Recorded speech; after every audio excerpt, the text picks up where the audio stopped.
And we are officially beginning the school building committee meeting. Welcome back, everybody. Hope those of you who went away for February break had a good vacation, enjoyed the time off.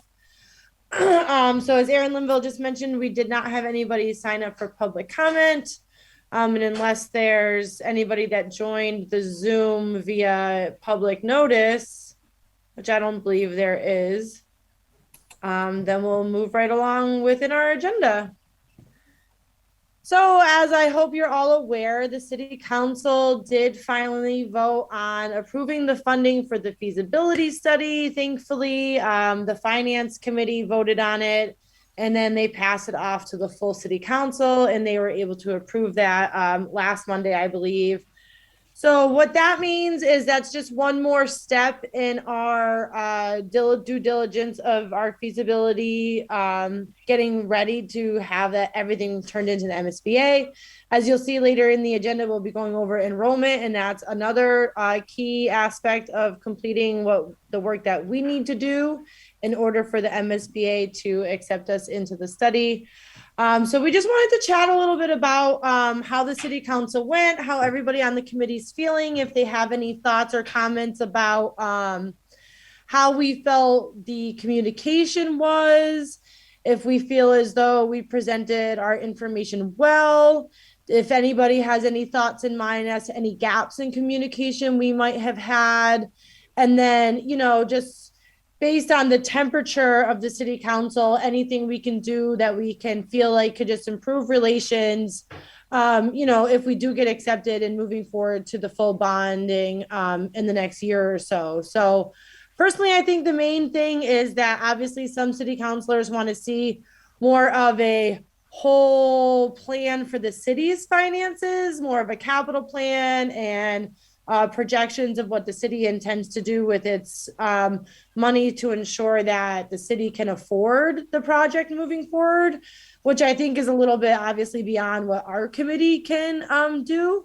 But I know that Mayor Garcia has been working on some things to help gather that information to get it presented to the city council, if I'm not mistaken, right, Mayor? Yeah, right. Tanya, the accountant, has been working diligently in trying to conclude a financial projection plan. We are going through our budget right now, meeting with departments, and at the same time collecting, capital related project suggestions. And so those two things are working hand in hand. And hopefully, by the time we get to the council, where we have to present support for the funding for implementation of construction, that they'll have the projections they need to feel comfortable with a solid yes decision.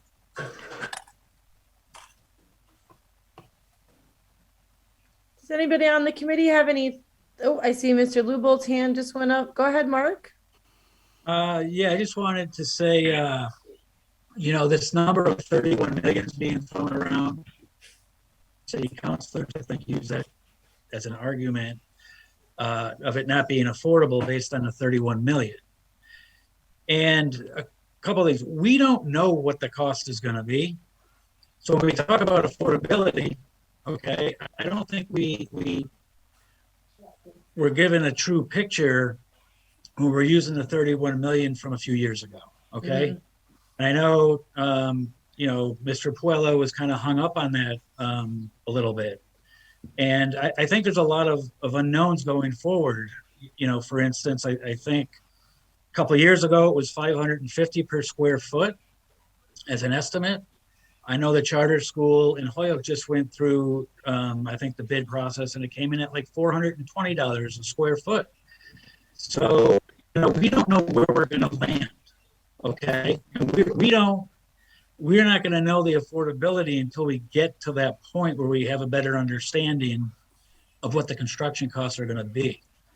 Okay. And, I think it's up to us to go back through that old proposal and, is there savings anywhere? For instance, I think the design was on an L shape because that's what would fit at Chestnut Street. So is there a more efficient, better design that's cheaper that fits that spec? There's a lot of unknowns. And I think throwing out this figure of 31 million and only getting 58%, it could be 31 million and we get, 70%. There's a lot we don't know. And I think to keep going forward, that we need to just stop putting out some numbers that we don't even know yet. So I just wanted to make that clear, because I know that was stated several times during the finance meeting and the full city council. So I just feel if we can get that out, that we don't really know until we get through this process, we'll just all be in a better place and all marching forward to come up with something that is affordable for everyone. Thanks. I Mark, appreciate did you say saying that. 420 for my notes? Did you say 420? I believe if you do the math out of the square footage that they're going to build and what it came in at, it comes out to about $420 a square foot. Thank So you. we just don't know where we're going to land. Okay? And the reimbursement rate went up. I think it was 333 and now it's 360 maybe.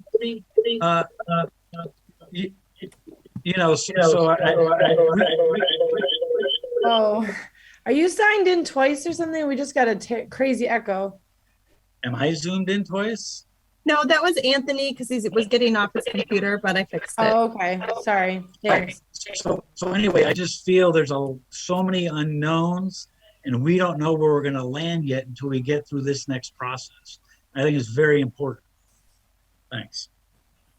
Yeah, I think that's a good point. But I mean, think in all reality, with the way that inflation is, it's likely to be more expensive. So I think it's important that we all understand that too.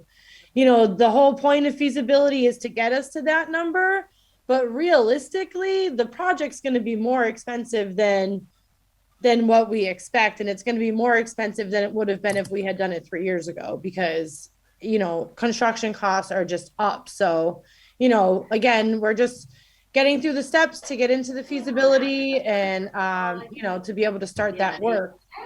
Does anybody else have any thoughts they want to share on how city council went and getting us past the funding for that? Yes, Mr. Yost? Well, I can just make a comment.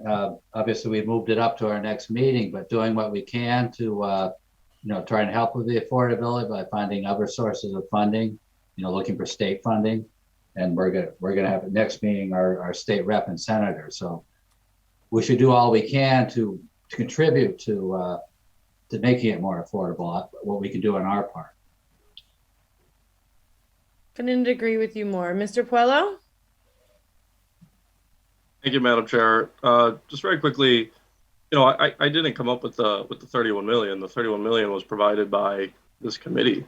It's provided by the receiver at the finance and the city council meeting. So I think that's important to note. And I don't know, I just thought it'd be better to have a number down than not have anything at all. I think I would still vote the same way if it was today, just because we had 2 months. But it is what it is. Councilor Jordan and I filed an order, so we're going to try and do somewhat of a feasibility study anyway. But yeah, just to clarify. Thank you. All right, I don't see any other hands. If anybody else has any other thoughts they want to share on that, if not, we'll move on to the next agenda item. All right, so we received some information from the MSBA regarding the enrollment certification process and the analysis. So hopefully everybody read all of the documents to go over this tonight. Mr. Soto's and Anthony and Whitney are gonna lead us through this presentation and kind of dive into it a little bit more detailed. But hopefully you guys had the chance to review some of the information that they provided for us. It's all yours, Anthony.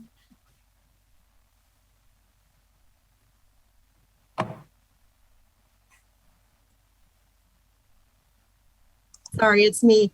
Did you guys see the presentation when I put it up or not? Yeah. It was the Okay. agenda. Okay, let me. Do you see the presentation now or still my agenda? Yes. Okay, you see the presentation? Okay. So people are seeing like the methodology slide here or Yep. not? Yes. Okay, thank you. Yeah. Sorry, I'm not good at two screens, even though we've all been in Zoom world for 2 years. Anthony Whitney and I met with the MSBA twice.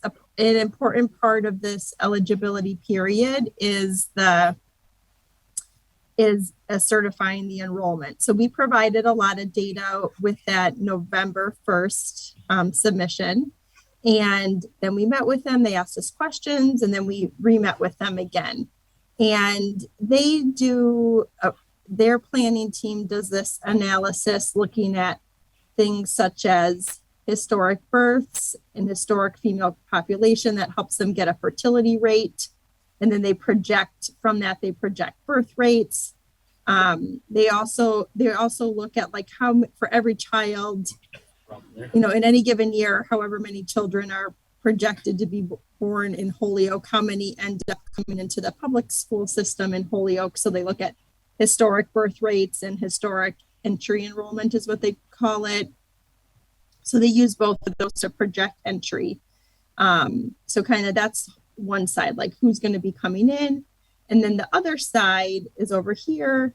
And they call this the survival ratio. So it's like first grade over kindergarten. If it's over 1.0, that means kids are coming into the district over time. If it's less than 1.0, it means that kids are leaving over time. And that's how they projected the enrollment for grades K to 12. So, you see the actual data points are the darker ones. This is what we like.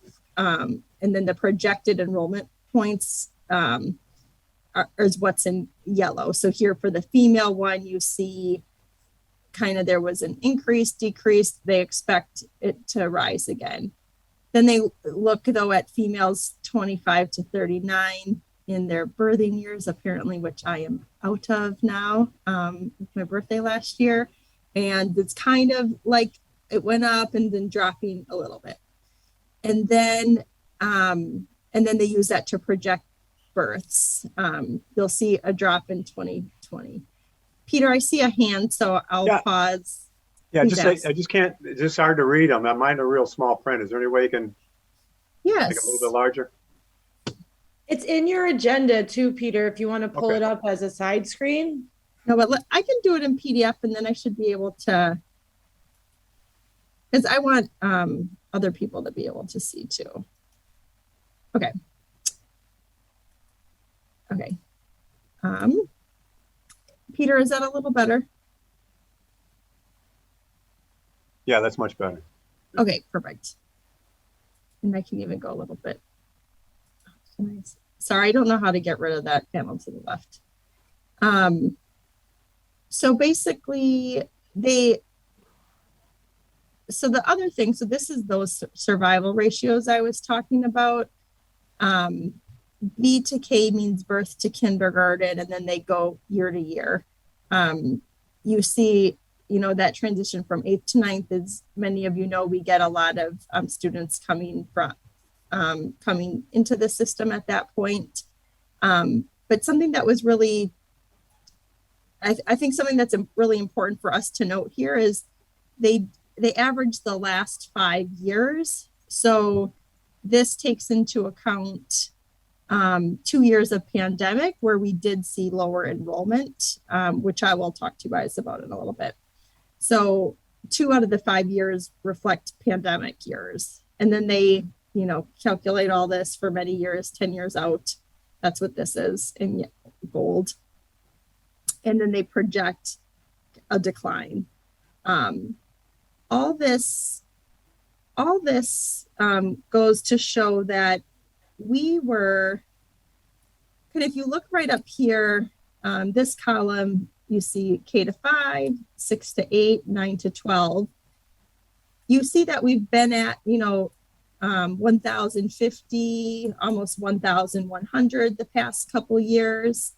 That is, as you may recall, the projection when we did this 4 years ago, they estimated that our middle school population for grades 6 to 8 would be 1,100 kids. divide that by 2, you get 550 kids. That's how, a few years ago, we got to the recommendation of 2 middle schools of 550 kids. Given the recent enrollment declines, they're projecting it to be a decrease with a 10-year average of only 922. Even, 10 years out, they're saying perhaps only 783 kids in middle school.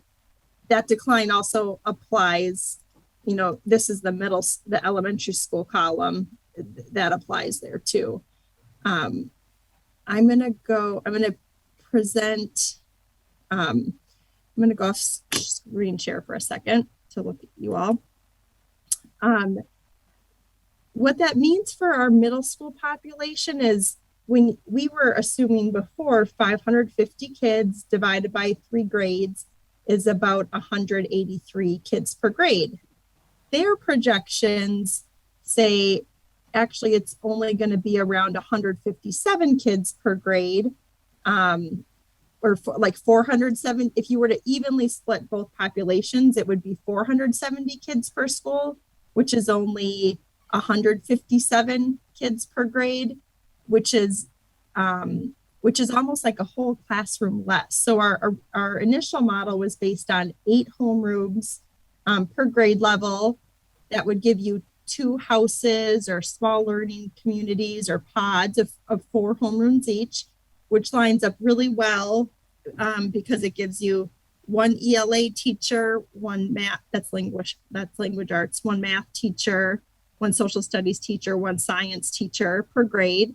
And then it gives the mirror in the other house. So that's really nice that 6th grade science teacher has someone to collaborate with. Now, here they're saying you only have enough to justify 7 homerooms per grade, which is a little more difficult to think what that would look like from an educational model, especially as you think back to everything the middle grades collaborative study team and other work that we've done has said where in middle school people are wanting core content by that 1 teacher, not having teachers have to teach across multiple grades, actually having time in all the subjects. And then I know I'm talking a lot and it's super dense, but I want to show you guys one more thing. I'm going to go on a screen share again. Do you guys see like an Excel that's just Aaron's Excel? Yes. Okay. And You I'll can blow try it to up make, a little if you could. Yep. Hold on. Let me. Okay. Thank you. That's So good. I looked at I looked at enrollment the past few years, and I took out receivership started 7 years ago, so there was a decline of some people leaving due to receivership. So I kind of didn't want to count that one in the analysis. I think that's like the pandemics. It's kind of like an abnormal year. So I looked at just our kindergarten population and the change per year. I looked at K-5 and the change per year, and 6-8 and the change per year. And then I also just added it all up, K-8 and the change per year. And there's 2 things I want to point out here, or a couple of things, I don't know. So going remember the pandemic started in March 2020.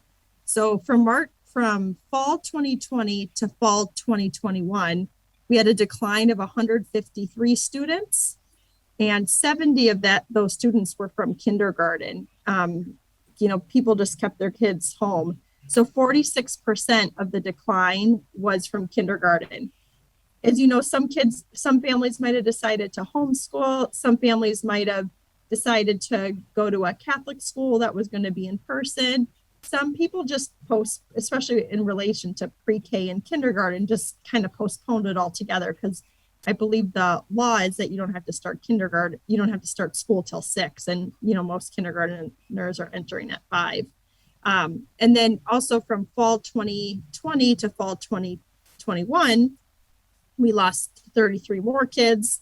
95% of that though, or 94%, 31 out of the 33 kids we lost were just from kindergarteners not showing up. So then I was curious, like, how big were these changes, like pre-pandemic versus during the pandemic? And so I took the average of the years 2016 to 2020, and you see that the average annual change is pretty negligible. Overall, K-8, we lost 7 kids across all K-8 per year over 4 years. That's not very much. You see there's a little bit of variation based on population. Then I looked at how would this break down just due to the pandemic years. On average, the last 2 pandemic years, we lost 93 kids K-8. So for me, it was important to look at this because I just, like, when I was looking at those rates, I was so surprised at how much lower they were than what I anticipated, what Anthony, and I know Anthony and Whitney felt the same way as me. It was a lot of information to take in at that meeting. And I'm like left feeling like I'm left just kind of being curious about the methodology because of what a big impact the pandemic has had on it. And I would get nervous about building a middle school for 470 kids when our educational model shows would be a better fit for 550. And when I still feel like we're going to have largely the same number of kids in middle school that we do now. I'm happy to take questions. Anthony and Whitney are too, and I'm also happy Whitney or Anthony, though first, maybe you could chime in case I missed anything. No, I think you captured. Can you guys hear me? I'm sorry. I was having trouble with the computer, but I'm on my phone now. You captured everything. I think an interesting thing is when we submitted the statement of interest, we specified that we wanted to build a school for 550 students. Part of the reason is because we, regardless of what happened in the past, we had designed, our entire ed plan was based around that 550. And we strongly believe that's that was a sweet number for us to design a middle school educational program around. So we have a lot of that work that was already done in the last project. So although I was surprised to see that, and I'm a little bit skeptical about what they're projecting, I still think that, we asked to build a middle school for 550 students. And that's what I feel like we should move forward with. If there is a decline in enrollment in the future, then that in my opinion, I feel like, that will allow us to accept more students into this school that may want to choice into this or have optional slots available for non-neighborhood students. And then we would really just have to focus on, okay, how do we design another, how do we design the other school that's not going to have 550 kids? We would have to think about how many teachers per grade and make tweaks to the ed plan that we had done a few years ago. So, I'm strongly, thinking that we still, want to move forward, build a school for 550 students, and then figure out what we do with the, when we go through this redistricting and rezoning process, that helps us think about how we design the other middle school that doesn't sit in this building.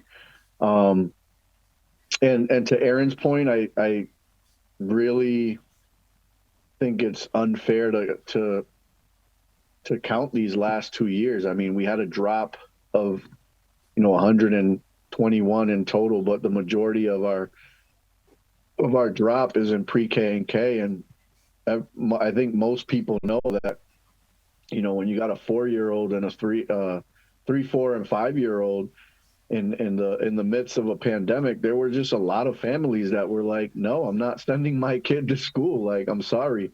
I don't think they were choosing other districts or anything like that, because we have our data on, like, our charter school enrollment and school choice enrollment. There were just a lot of families that were like, you know what, I'm not comfortable sending my 3, 4, and 5-year-old to school. I don't care if there's masks. I don't care what protocols they have in place, but this is my baby and I'm not putting them in school. And for them to even count that enrollment in their projections, I just think is completely flawed. And I think that there's a sense from them that oh, wait a minute, you guys talked about building 2 middle schools equally sized the last time around.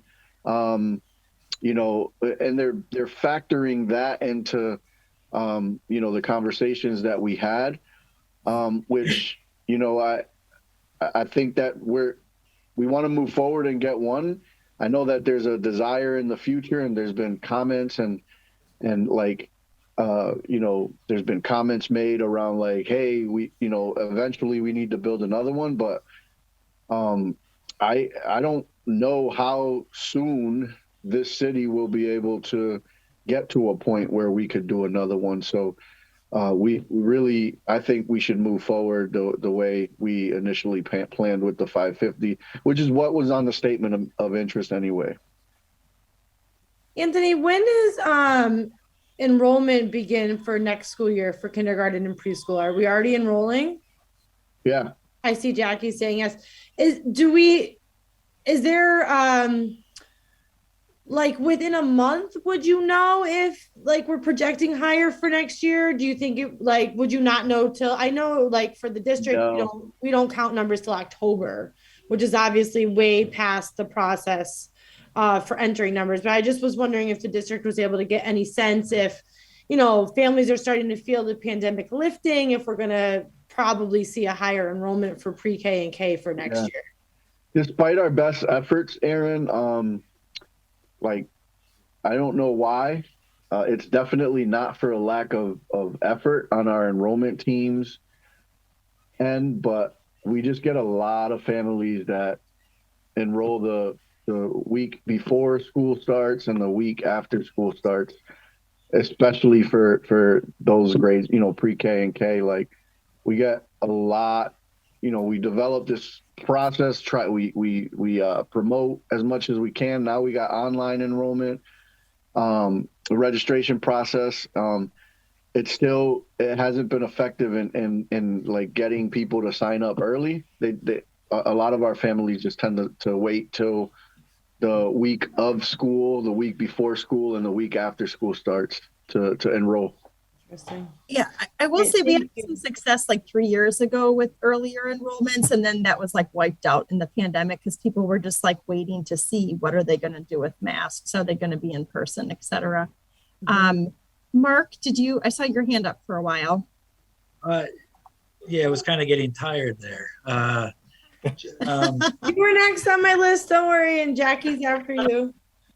I just wanted to point out too, the state's enrollment numbers, based purely on, birth rates and past experience. I think the next 4 years or so, we're going to have like over 200 new affordable housing units coming on in Holyoke, right? So usually affordable housing is young families. And, to fill those, not only people from Holyoke, but people from outside of Holyoke. So I feel over the next, 4 or 5 years that hopefully we'll start seeing enrollment figures start to go back up, organically through people coming in to live in the affordable housing units. One other thing that the study doesn't take into consideration is climate refugees. And, if you just look at the influx we had due to Hurricane Maria and other reasons, where people are moving in, like that wasn't really factored in their study either. Ms. Clasheen?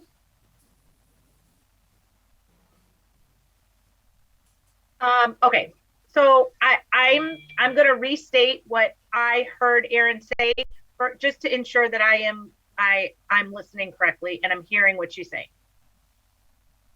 The MSBA does an enrollment projection.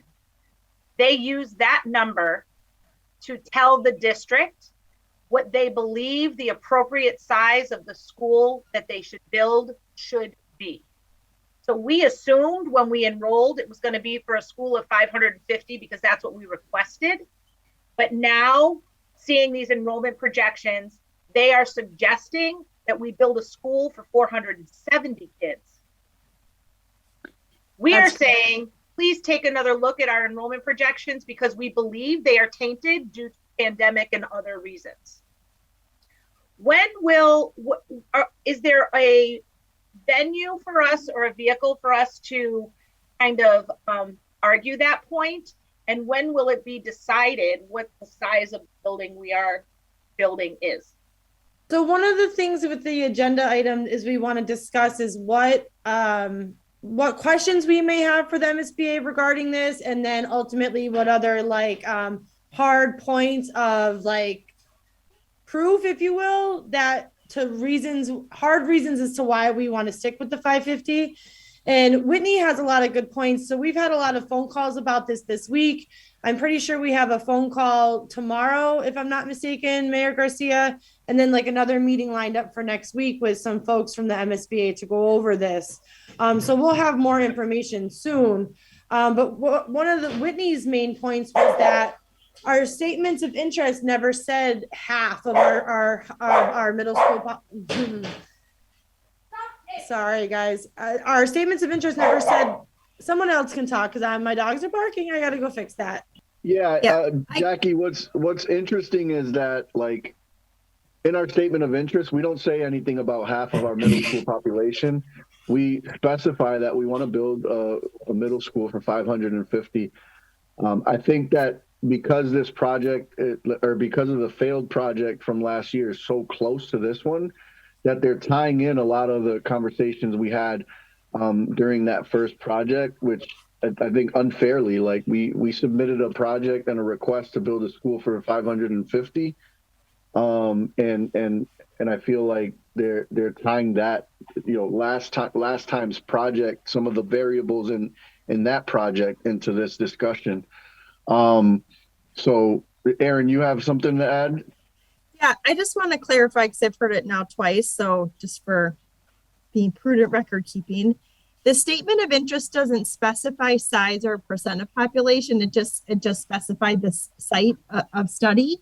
What did specify 550 is the April 2021 resolution from the City Council was ordered that specifically a resolution that the Holyoke City Council endorses the plan to apply to MSBA to build one middle school for 550 students.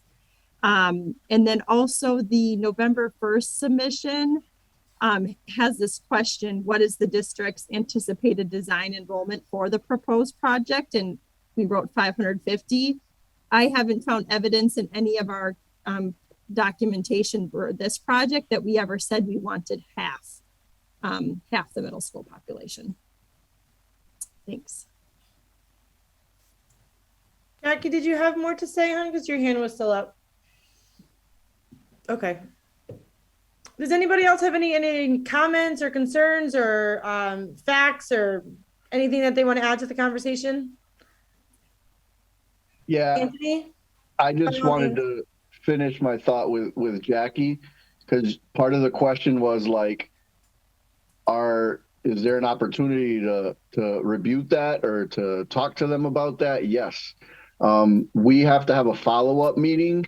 So we had an enrollment meeting with them where they presented this data, and basically we had two options at that point. They were like, hey, we think we're going to recommend the 470 school unless you need some time to reflect on this data and come back to us and articulate why that's not a good idea. So I chose to say yes, pause, hold on this, because that is not what our ed plan was, how our ed plan was designed. And we will come back to you to have a discussion of, and to really be thoughtful in how we respond to what your enrollment projections are. So as you can see, Erin's done a lot of her own enrollment projections. we've done a lot of like researching on how they develop their projections, which, which like one of the most glaring things that stood out to me is the fact that they use the last 2 years to calculate their 5-year average, which it just blows my mind that they would even know that, knowing that enrollment was down across the entire state because of the pandemic. So I just feel like that was an outlier. So yes, we will be meeting with them again next week, and tomorrow, the mayor and I have scheduled a meeting to talk to Jack McCarthy, and express, some of the things that we just talked about right now. Mr. Yost? Yeah, and another thing I thought of, part of our plan was to be able to reuse the previous design as much as possible to save on the cost of paying a designer. And I don't know who it was, but somebody made the point, changing the size is a lot more complicated than just taking a room out. So it would add a lot of cost simply to change the size of the school. That's definitely correct. Our feasibility would probably end up being more expensive. Ms. Vega? Hi, good evening. I was just wondering if the MSBA is in a position to mandate the size, or do we have the final say on the size of school we want to build? I'll let Ms. Linville try to answer that question. I want Superintendent Soto to answer that. Look, I can't answer that question. I could tell you that the tone of the meeting was like, a little surprising to me. It was like, you guys said 550, we're saying 470. What do you got to say about that? And it just felt a little like I didn't have enough time to really digest the information. As you can see, look how complicated fertility rates and all this other crazy information they're bringing into enrollment. Like that's not stuff that, I wasn't educated in that stuff to know, to like just quickly on the dime learn. So we needed time to digest it a little bit, but it felt like we were at a point where like, okay, we agree with the enrollment projections and we agree that you're going to go make a recommendation to the board to build a school for 470 kids, or do you need us to pause? So like I chose the pause button. Let's look at this. Let's think about it. Let's research it. And my plan is to go back to them and say like, no, we never said we wanted a school of 470. We said 550, and I think part of them, like some of the comments they made is like, well, when you build a new school in 3 years or 5 years, another school, and I don't feel warm and fuzzy or confident that like once we get this building, we'd be 3 years later building another school. I'd love it. Don't get me wrong. Like I would love it. But I can't sit here and make that assumption. Like, so respectfully to them, I'm like, kind of like, don't worry about the other school. Like that's for us to figure out. And if we get another school, then we'll do enrollment projections then, and we'll design another school to meet the other portion of our population. But what we asked to move forward with was 550 students. We designed a whole ed plan on it. It included how many teachers we wanted per grade. It included what did we want the middle school experience to look like. So I think they were just tying in a lot of like the other old project into this conversation. And I was a little taken back, but so we want to talk about that. And we want to, when we meet with them again, say like, thank you for your presentation. We dug in a little bit and now we understand where you got the information, but we still want to move forward with the 550, which is what we asked for initially when we engaged in this process. Something else also that struck me as I was talking to in 2012, this nonprofit called NESDIC, it's the New England School Development Council, did like capacity analysis and enrollment projections. And I was just talking to them earlier this year, I think it was January, about like how are they approaching it? Like they do this work for many different school districts, and how are they approaching it? And especially because the pandemic, and they were like, "Yep, enrollment's down everywhere," and that's a great question. So there's not an industry standard, I don't think, for how to treat the COVID years. So to treat them as normal years is startling for me. We had a number of in addition to everything that Anthony said, that what we needed to do with the MSBA, like what we said we would take a pause, come back to it. They also wanted us to look at like what would it mean to have a school of 7 homerooms each, and also hold on, there was a lot of to-dos. How would that impact? What would it mean to have one school that was 550 and one school that was smaller at like 400? What would it mean both for the educational design and then also feeder patterns from elementary schools? And we did all that. We did all that work. Jackie, I met with Jackie and Dr. Mahoney and Val Lanier. So those are chief of schools and chief of instruction. And, Jackie's our executive director of school leadership. And they also kind of confirmed my hunch about like the ed plan said 550, 8 homerooms per grade. And even if we would have smaller enrollment, they would prefer to have one school with as many one school with the 8 homerooms and one school with 6 homerooms rather than 7 to 7. 7 to 7 is really hard to design. I see Sal, which I appreciate, because I know he's babysitting while he listens to this meeting, nodding emphatically.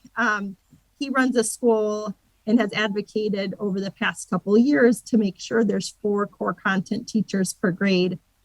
So I just wanted to kind of reaffirm, like we also did that type of work I talked to other people to make sure that our initial like reactions were right too. Jackie or Sal, I don't know if you want to chime in anything in terms of how you think about middle school programming. No pressure either way. Well, mathematically, 4 makes the most sense with your 4 core, but you got to remember it's not just 4 core because you have EL teachers and special ed teachers attached to those grade levels as well. So you're looking at 6 teachers essentially per grade level. And then why I say mathematically 4 is because of the specials rotation. If there's 4 quarters in a given year, kids can have something like PE, music, art, and STEM, or a different elective. And then if we're building a school that is meant for, or let's say the school is built for 550, but we only get 470, 480, there is always somebody looking for space in a school for something. There are itinerant service providers who need a space. There are outside counselors who come in. There are community agencies that come in. So I think those rooms would definitely get used.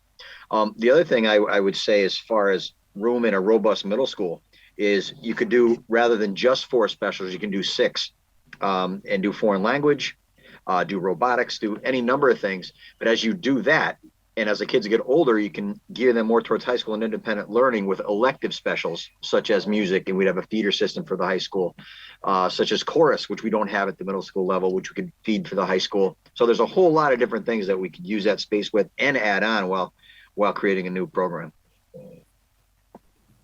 Not only that, like leaving space for when enrollment does increase. I think everybody is realistic to think that when, pandemic ceases, when receivership, eventually phases out at some point, in the next hopeful few years, enrollment numbers could increase as we, are able to diversify our programming. People will choose to opt in. So, it would be a travesty, I feel like, and a disservice to the district to build a school smaller, and then we'll end up with too many students that we can't service, or, too many students per classroom, and having to figure out where other students will go in other buildings if we can't, get the size that we need.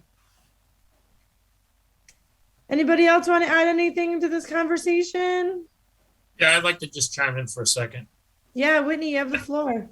I think an important consideration as well that goes beyond the spatial accommodations. We're talking about a building that's those between the discrepancy between those two numbers, 470 and 550, is 15% differentiation, which accommodates about 80 students according to our model.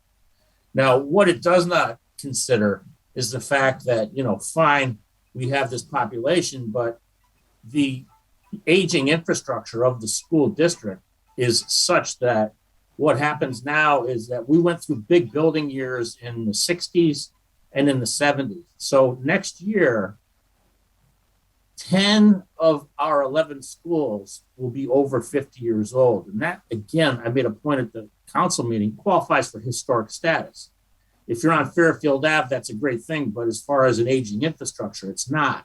So if you look at a slightly larger school than what they might appreciate, it gives those number of children of that age and that grade perspective an opportunity to enjoy a new school. Now, that does not necessarily mean that we enjoy having others that don't enjoy it, but it gives a lot more flexibility to expand in an aging building with some improvements that we can build into those spaces.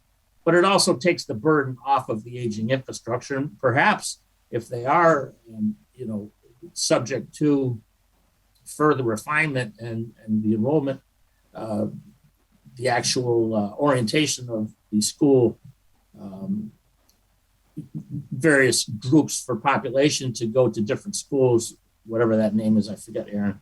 But you orient these students with a greater perspective of having a newer building to go to, and I think there's a big case for saying that. Thanks, Whitney. Mr. Colliver, is your hand up? Yes, just a question. Did Jack McCarthy say minimum of 475, or is he talking higher? I mean, I'm thinking what Jack is saying is minimum of 475, and we're thinking 550, which is only, like Whitney just said, only 15%. I really think that in talking with Jack in the next couple of days or something, we can convince him to stay at the 550. Yeah, that's what we wanted to talk to them about, because it seemed like when we met with them 2 weeks ago, I think it was February 16th, if we were ready to be like, great, 470, they would send over the paperwork and we'd sign it and we'd be going to the MSBA board. That's when Anthony was like, I think it's a pause now. We need to look at this more. It was important for us to get input from you all and see what your thoughts were too. So to me, it feels like it doesn't feel like a minimum 470. It feels like we're going to have to request. We really think 550 is right for Holyoke.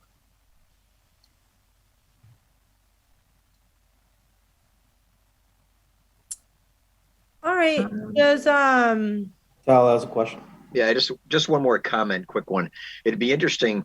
I'm going back a number of years now, but when West Springfield built their middle school, which is now going on 22 years old, I was there, and it was built for, I believe at the time, 800 kids. But it was such a draw and such a beautiful building that they were up to 1,100 within 3 years' time. And it'd be interesting to watch to see what happens in East Hampton now that they're doing their new school. Are they going to see a bigger draw? They're going to see kids leaving the Catholic schools. It's just something, I don't know if that would happen in Holyoke, but I'd like to think it would, that we'd be drawing from charter, that we'd be drawing, from the kids who might be at BS or MD right now. So that's such a consideration too, when you look between 470 and 550.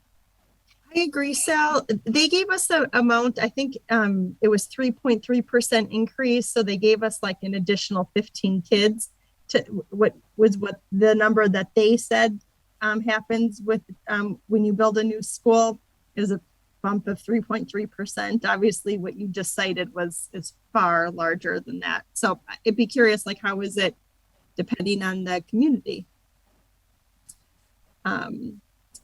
So to summarize, I think like I'm going to read out the questions that we're going to go back to MSBA with. And then if anyone feels like we're missing a question, please please let me know. But and Jack, you do not have to type all these because I'll just copy them in. How did the enrollment decline in the past 2 years due to the pandemic play into future projections? Could we instead base our analysis on 2016 to 2020 before, which was a more stable time period because of receivership already happened and the pandemic had not begun? How did the birth rate decline in 2020 due to the pandemic play into future projections? How do the dynamics of a gateway city like Holyoke with strong ties to Puerto Rico play into future projections? For example, we had an increase of, I think it was 221 students from Hurricane Katrina. We still have 57 of those kids here.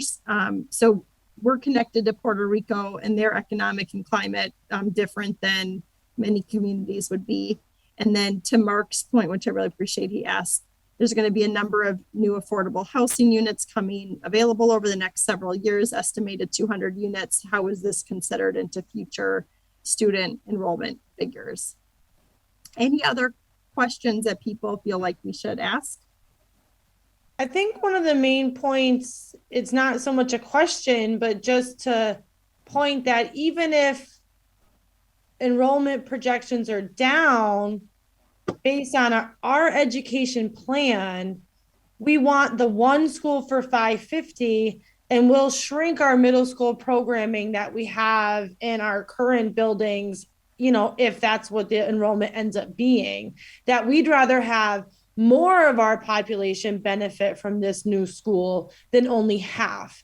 If the city's willing and the numbers work, that it's our wish to pursue to be able to provide this opportunity for more than half of our students potentially. So I, you know, just to reiterate that point to them that, you know, regardless of what the enrollment projections end up being, and if they feel as though their model was best, that we still want a building this size, and we'd rather be able to enrich the lives of more of our population than half, if that's what ends up happening with the numbers. Yes. Yeah, that's kind of like Plan B or Route 2 or something like that. I agree. As I know Anthony does, Jackie, Mahoney, Val did. If anyone vehemently disagrees, and that would be good to talk. Nobody has any other thoughts or questions. I think it would be good just for formality purposes to possibly entertain a motion to take a vote to see if the committee as a whole, you know, feels the same and supports the 550, just so that we can have that as another, you know, another talking point that the committee discussed at length, and, you know, majority feels that, you know, this is what fits best for the city of Holyoke. So if anybody would like, I'd like to entertain a motion that we take a vote to support the 550. Make a motion to take a vote to support the 550. Second. Thank you. So can we do a show of hands of voting members? There's no reason to roll call. I think you'd ask for discussion first. Oh, I'm sorry. You're correct. Sorry, guys. Do we have any further discussion on that? Anybody want to add anything to the conversation? Hearing none, we'll go ahead and do a show of hands for voting members, please. So if you're putting your hand up, you're voting to support the mission as moving forward and helping the MSBA to understand that we still want to move forward with a 550 school.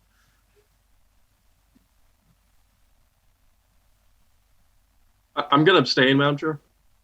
Okay, thank you, Mr. Pello. So, all right, you can put, did we get a count, Aaron or Jackie, who's taking minutes? Obviously, I support as well. Sorry, I didn't raise my hand. I did not. This is who I got. This is who I got. Tell me if I missed anyone, guys.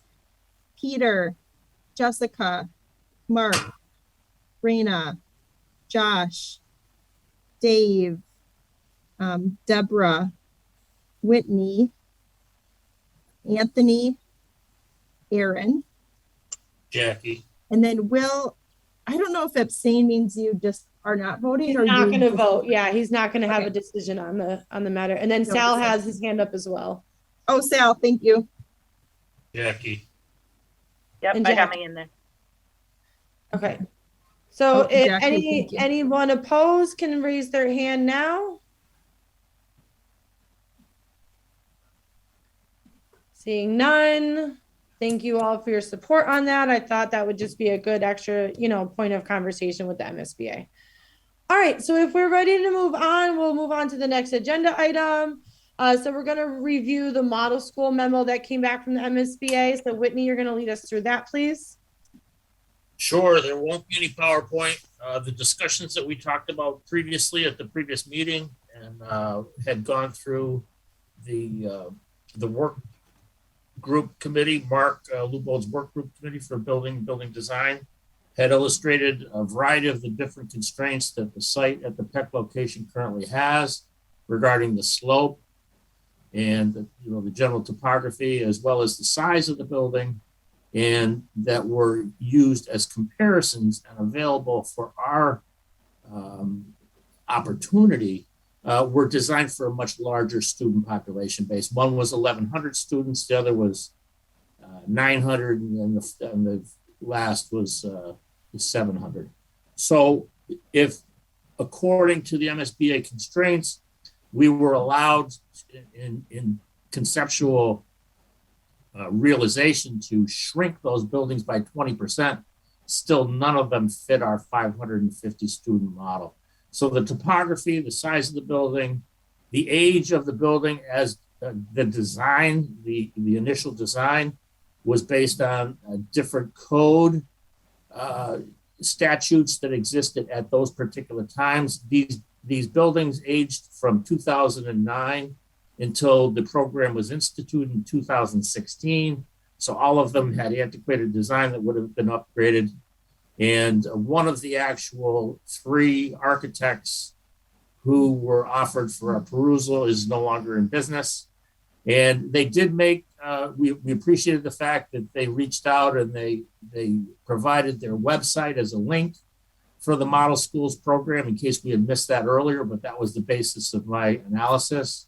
So I was quite familiar with that. And they also stated that another 1 additional building since 2016, of all the buildings that have been built in the Commonwealth of Massachusetts, only 1 building, an elementary school, was based on a model design. And that was a number of years ago. And so consequently, you really cannot compare any cost analysis per square foot in relationship to what we would experience today. So with all those things in mind, it does not seem like the 400 and some odd districts throughout the Commonwealth of Massachusetts that are making themselves available on different opportunity levels to take advantage of this program are flocking to the program. I'm not trying to belittle it by any means. If it was a great spot that we had a flat location and an opportunity to integrate a wonderful design, I'd be all for it. And just as Anthony has said, it could make a lot of sense. But in these instances, for those specific reasons, I can't find any hidden gem of a notion here. Why, other than, unless they have other things that we're not aware of, but we've reached out twice now, and they've made their best opportunity to inform us of those particulars. I can't see any hidden reality here that would make this something that would be prudent for us to pursue. Thank you, Whitney. Does anybody have any questions or concerns regarding the memo, or any questions for Mr. Anderson? No? Anthony or Josh or Aaron, do you have anything you want to add? I don't have any questions. I just, that's just another thing that, Josh and I need to talk to Jack about is like, hey, when we had a conversation a month or 2 ago, and you said that there was potential to save money with the model school project. Based on all the research we did, we don't see how that, like, here's all the reasons we can't see that, but like, please let us know what you saw so that, so that we move, we could explore that as an option as well. to Whitney's point, like I'm all for it if it does. If he comes back and he says like, hey, this, you know, this is what you guys aren't factoring in, and this is how you're going to save money, then like it's something we should explore. But we want to express to him that all the research we did shows that doesn't really indicate that there's significant savings there. Like, so where would the savings come? Help us understand that, so that we have a, you know, so where we don't sound like we're like undecided on which way we want to go, right? Like, I don't want to come off to them as like being undecided. We have a design that already fits the site.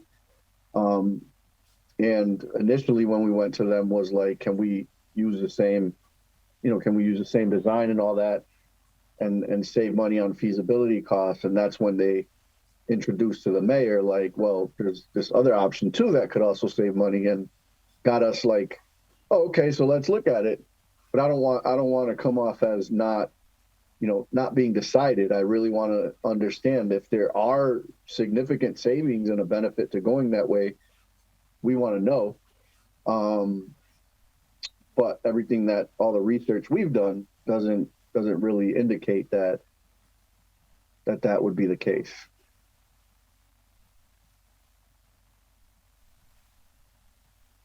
I agree. It was helpful for them to understand that we were just willing to explore any and all options to make it as affordable with with keeping in our education plan. All right. Anybody else have anything they want to add to the discussion before we move on? So just as a note, as you know, well, that's actually going to come up in the topics for our future meeting, but we had invited State Rep Duffy and Senator Vilas to join us. Unfortunately, the House is in session tonight. So Thursdays is always a possibility of them being in session. So in order to accommodate their schedule, we have planned our April meeting for Monday. Aaron did send out an email to everybody for that and updated the invite for that. And it's right here. So it'll be April 4th at 6 p.m. So that they can join us and go over some potential legislation. When Aaron first sent out the agenda for tonight, there was that was in the topic. So you can pre-read some of the legislation that's being written, so that way you guys can be briefed on what we're going to discuss that evening. So right now I'd be looking for a motion to approve the minutes from our February meeting. Motion to approve the minutes. Does anybody have any thanks for who? I didn't hear who seconded it, but I did see Mark Ruben's hand go up with a deuces, so he gets credit for seconding the motion. Does anybody have any discussion regarding the minutes from the last meeting?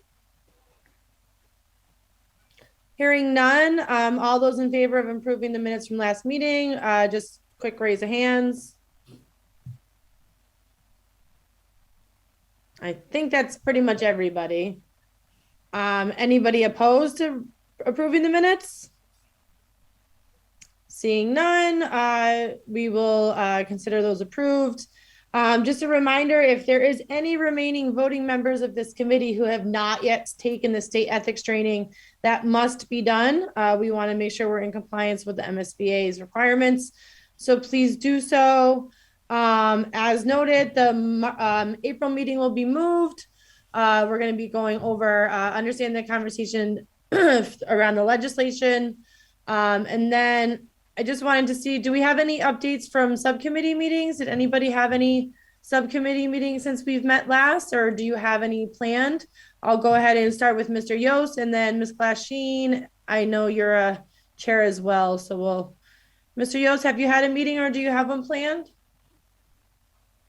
Nothing scheduled as of yet, no. Okay. Ms. Glasheen? Yeah, the academics and extracurricular team met for the first time in February. We did a little bit of sharing some background of why we are both interested in on this middle school building team and why we chose extracurricular, and then started to look at the scope of work from the middle school collaborative study team to understand the theories and the research behind some of the mission and vision statements that we've created. And then we'll meet again in March. Do you have the date? Yeah, it is. Hold on one second. March 14th, 4 to 5. It's a reoccurring meeting. I did put the Zoom link in the agenda of the last meeting. Okay, thank you. And keep in mind, everyone, these are public meetings, so NILCO will be posting them out of the mayor's office too. So if you're ever looking for a calendar, you can find it that way. Or, of course, just email myself, Aaron, or the chair of the subcommittee itself. And then Aaron and myself for communications, we did not meet last month, but I believe we are meeting next week. Correct, Aaron? You're on mute, hon. Yes, I was assuming we would kind of debrief the city council, vote more, and discuss like if and when we're lucky enough to go back out, like what would be the types of strategies we would want to pursue. In addition, obviously the mayor and his team will do the work on the capital planning, but what type of outreach would that committee want to do to inform people about the choice or what's on stake? Yeah, I think we'll probably be planning ahead to anticipating that we get accepted into the process, and then kind of coming up with a strategy and a campaign moving forward to make sure that, we don't want anybody saying like, oh, this is so sudden and it came out so quickly. And, so we want to be doing, as much publication and communication as possible. So hopefully we'll be starting to put together a game plan for post acceptance into the MSBA's process. If we can get enrollment numbers clarified and the projections, and get into an agreement with the folks over at the MSBA by, say, the end of the month, then I think we're hopeful and anticipating that we would be on their April meeting agenda. That's what we were hoping for, correct, Aaron? Yep. And I think this is important enough not to rush, that if it takes us 2 months to do it, then we'd be on for June. But we definitely have to have this all done. We have to agree. The last piece of eligibility is agreeing on the enrollment and getting that certified. And we need that done by April 27th in order to move forward. That's the deadline. So, all right. Does anybody else have anything they want to go over or discuss in the remaining minutes of the meeting? Mr. Maybe Soto? I missed it, but Mark, did Mark get a chance to report out on building design? Or I'll just make a note that whether or not they met. No, we haven't met, and we don't really have a meeting planned until, we're kind of in a holding pattern here. Yeah. Yep. Okay. No. So. Mr. Soto?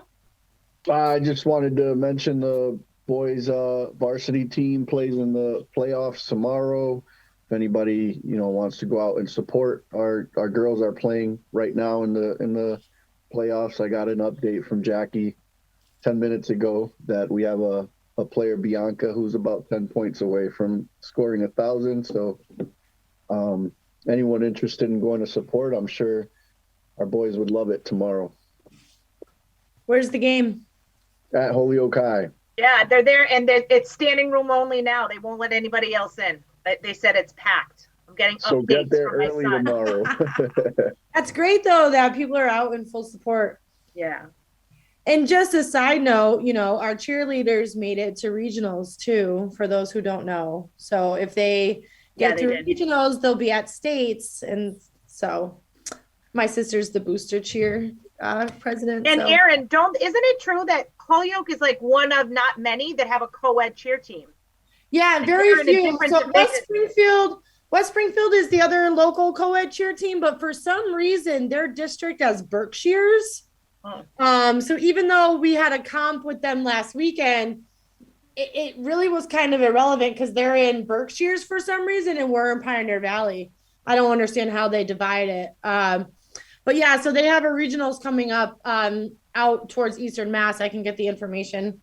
But yeah, so congrats to all of our high school sports teams that are doing great. All right, well, thanks everybody. I'll entertain a motion to adjourn unless anybody else has anything they'd like to add. Motion made. Thank you, Mr. Soto. Hold up. I got one question. One question. By all means, Sal. Are we going to get back together live at some point? Or is this easier for everybody? So that was the mayor's choice at the time. So, Mr. Murphy, I think we can all agree that the auditorium was not the best setup. And at the time, we were gonna meet in the schools, but with COVID being as bad as it was, I advocated to not meet in the schools because if there was a case, that would be more work on our nursing staff to do contact tracing and everything. I think we're in a position now with COVID being that what it is that perhaps, I know I would feel okay with us meeting in the schools again. So Mr. Soto, do you think that we can create space for this to be held? I think the original plan was the Holyoke High Auditorium, but that's huge. Maybe we could do the Dean Cafeteria or something. Well, are people okay with meeting back in person? I think it's really your call, Josh, so you can definitely lead that conversation. If folks are okay with meeting in person and Soto is okay with us meet, it'd be great if we can meet at the PEC site, considering that that's the location. I don't know if so if it's in person, it's in person. Like the hybrid stuff, we don't. Unlike City Hall, we don't have any. Like you guys saw how it was upstairs at City Hall. Like people from home would have a really hard time hearing and understanding what's going on. The only other option would be as if we use the fifth field room where the school committee meets. Right. I would strongly recommend not on any auditorium or at PEC, like where there's not microphones set up, I think is where people had trouble the first time around hearing. Yeah, the school committee only uses our space obviously once a month and then for subcommittee meetings. So I think, I don't know if there's any rules against it, but I think we could probably use the fifth field room at Dean because it has the microphones. It won't fit us all at the table, but we can orient it in a way and, just rotate to the microphones or some, I don't know if that's an option. We can share microphones or, rotate seats, but I'm sure Mr. Soto and Mr. Garcia can come up with a plan and then we can report out to the committee maybe before the next meeting. Well, I asked Senator Vilas and Rep. Duffy to join on Zoom and they're available on Zoom. I think if we ask them to come in, then that is an additional request. So I would say for April, we should just keep it on Zoom and then we can survey people to see if there's a preference for in-person or remote. Well, we handle Zoom and in-person on school committee meetings, and that's why I was suggesting that space. So I don't, but I defer. Why don't Mayor Garcia and I talk about it, and then we'll get it out to the group. Sounds like a plan. All right. So I did have a second on that motion. Any further discussion, Mr. Tallman? Yeah, I just wanted to state, I don't know, I got an email from Andres from the school department about the One Act Place next week at the high school. I don't know if anybody's aware of it. The Radium Girls.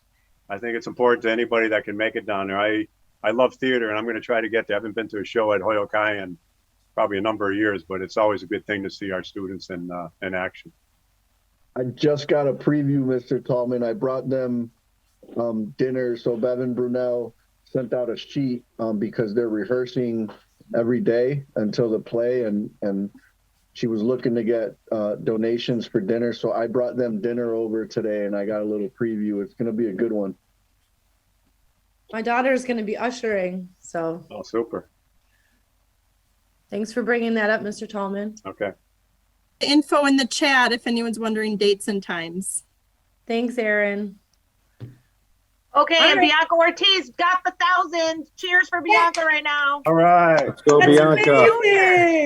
That's amazing. That's great. Good to know. Yay. Way to end the meeting with amazing updates of Holyoke students. So, all right, so we did have the motion. It was seconded. Any further discussion? No. All right, all those in favor of adjournment? All right. Any opposed? All right, everyone. We will circulate some emails with updates of how the pending meetings go with the folks at the MSBA. Other than that, have a good night. Have a good night. Take care, everybody. Yeah.